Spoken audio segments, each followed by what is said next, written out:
नमस्कार दोस्तों, श्री शिवाय नमस्तुभ्यम। स्वागत है आप सभी का एक बार फिर से। मेरे देवाधिदेव महादेव आप व आपके परिवार पर अपनी कृपा दृष्टि सदा सर्वदा बनाए रखें। दोस्तों, अगर आप अपनी लाइफ में कुछ नया सीखना चाहते हैं और हमारे चैनल पर पहली बार आए हैं तो चैनल को सब्सक्राइब करके बेल आइकन जरूर दबाइएगा। दोस्तों, किसी की किस्मत या भाग्य वैसे तो उसके कर्म से ही तय होता है, लेकिन इंसान अपनी गलतियों को किस्मत पर थोप कर उसे सौभाग्य या दुर्भाग्य का नाम दे देता है। अगर कभी आपका सामना बुरे समय या दुर्भाग्य से हो जाए तो ऐसा क्या करें जिससे आपका दुर्भाग्य सौभाग्य में बदल जाए। ऐसे वक्त पर चाहिए होता है धैर्य, धीरज, सब्र।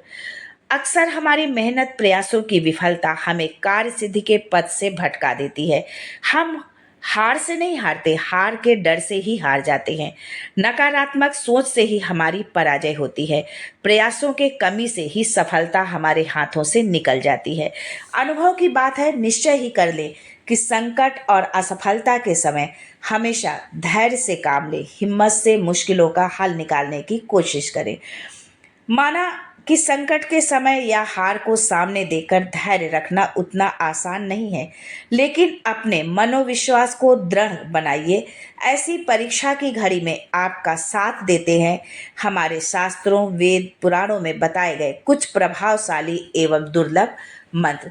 तो मन की इच्छा जो है, मन की दृढ़ता, विश्वास और श्रद्धा के साथ कुछ उपायों को किया जाए तो आप जीवन की हर मुश्किलों का सामना करके हर दुख कष्ट से अपना बेड़ा पार करा सकते हैं।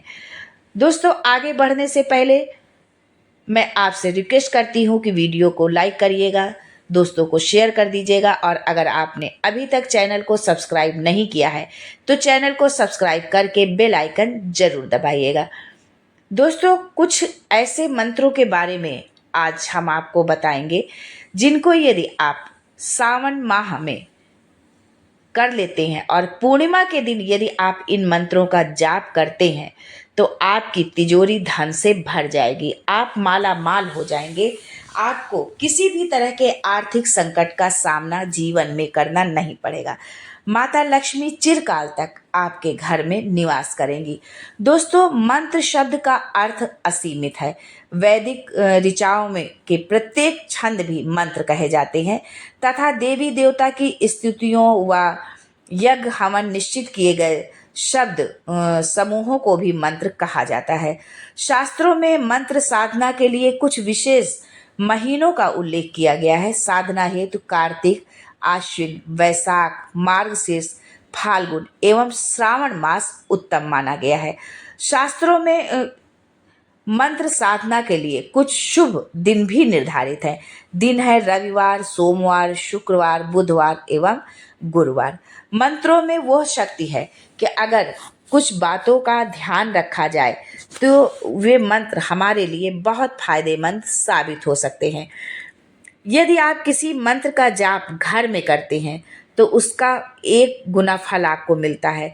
यदि आप गौशाला में करते हैं तो 100 गुना उसका फल मिलता है, पुण्य मिलता है।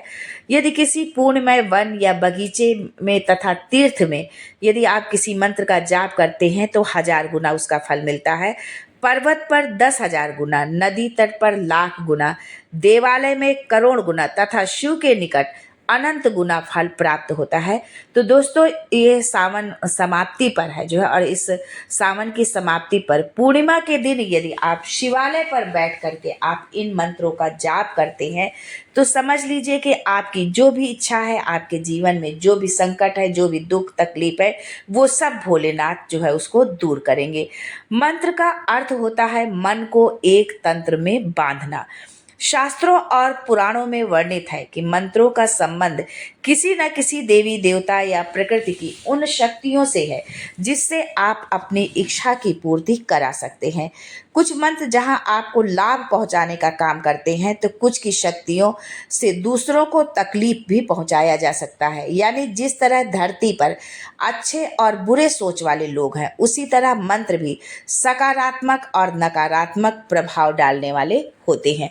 प्राचीन काल में मंत्रों की शक्ति से लोग आसमान में उड़ सकते थे, अदृश्य होकर जो है कहीं भी जा सकते थे। मंत्रों से जो है धन की वर्षा करवा देते थे, तो मंत्रों से इंद्र को जल बरसाने के लिए विवश कर देते थे। ये है मंत्रों की शक्ति। लेकिन दोस्तों आजकल बहुत से लोग मंत्रों की शक्ति पर यकीन नहीं करते। उन्हें लगता है कि मंत्र तंत्र से कुछ नहीं होता। भगवान भोलेनाथ का प्रिय श्रावण मास शिव भक्तों के लिए वरदान के समान है। इस माह में भगवान शिव को प्रसन्न करना बहुत ही सरल है। भगवान भोलेनाथ अपने भक्तों की भक्ति से अति शीघ्र प्रसन्न हो जाते हैं और अपने भक्तों पर अपनी कृपा बरसाते हैं। दोस्तों मंत्रों में बहुत शक्ति होती है। मंत्रों की शक्ति से कुछ भी करना संभव है। मंत्रों से असंभव को भी संभव किया जा सकता है। बड़े बड़े ऋषि मुनियों ने, असुरों ने मंत्र की शक्ति से देवी देवताओं को प्रसन्न करके अपने मनचाहा वरदान पाया था। हम ये भी कह सकते हैं कि मंत्रों की शक्ति से भगवान भी भक्त के अधीन हो जाते हैं। रावण, कुंभकर्ण, भस्मासुर आदि अनेकों राक्षसों ने मंत्रों के बल पर ही त्रिदेवों को प्रसन्न किया और अपना मन चाहा वर पाया। दोस्तों आज ऐसे ही एक मंत्र के बारे में आपको बताने जा रहे हैं जिसका जाप करके आप माला माल हो जाएंगे। लक्ष्मी आपके घर में सदैव निवास करेगी। पैसा यदि टिकता नहीं है तो टिकने लगेगा, अर्थात आप एक लग्जरी लाइफ जीने लगेंगे। लेकिन दोस्तों उससे पहले आपसे रिक्वेस्ट करती हूँ कि वीडियो को यदि आपने अभी तक लाइक नहीं किया है, शेयर नहीं किया है और चैनल को यदि सब्सक्राइब नहीं किया है तो इसको तुरंत कर दें और कमेंट्स में हर हर महादेव जरूर लिखें। यदि आप महादेव के सच्चे भक्त हैं तो कमेंट में हर हर महादेव जरूर लिखें। दोस्तों रावण भगवान शिव का परम भक्त था, ये तो हम सभी जानते हैं। मंत्र जाप से ही उसने भगवान शिव को प्रसन्न कर लिया था। रावण संहिता की रचना प्रकांड विद्वान रावण ने की थी।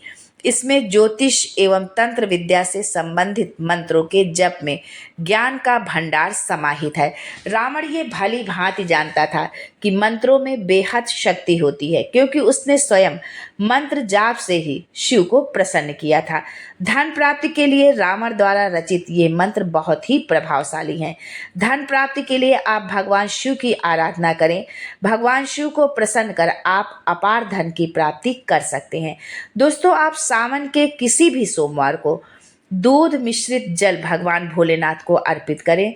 शिवलिंग पर जल अर्पित करने के बाद रुद्राक्ष की माला से ओम सोमेश्वराय नमः का 108 बार जाप करें। आप इस मंत्र के जाप से आप माला माल हो जाएंगे। ये जाप आप वाचिक या मानसिक जो है अपनी सुविधा अनुसार आप कर सकते हैं। यदि आप ये जाप भगवान भोलेनाथ के समक्ष शिवालय में बैठकर यदि आप करते हैं तो अनंत गुना इसका फल मिलेगा। यानी कि कितना फल मिलेगा इसका जो है हम शब्दों में इसका बता ही नहीं सकते, इसको जो है हम एक्सप्लेन ही नहीं कर सकते हैं कि कितना फल मिलेगा यदि आप शिवालय पर बैठकर आप इस मंत्र का जाप करते हैं, ओम सोमेश्वराय नमः। लेकिन यदि संभव नहीं है तो घर पर भोलेनाथ की तस्वीर या मूर्ति जो भी हो उसके सामने आप बैठकर इस मंत्र का जाप करें। मान्यता है कि आटा में केसर और तुलसी के पत्ते मिलाकर रखने से माँ लक्ष्मी प्रसन्न होती हैं। इसके लिए आपको हर सोमवार और हर शनिवार के दिन गेहूं में 11 पत्ते तुलसी के और 2 दाने केसर के डाल के आप उसको पीस लें और इसे आटे में मिलाकर लोई बना लें। उसके अंदर थोड़ा सा गुड़ या चीनी और हल्दी रख लें।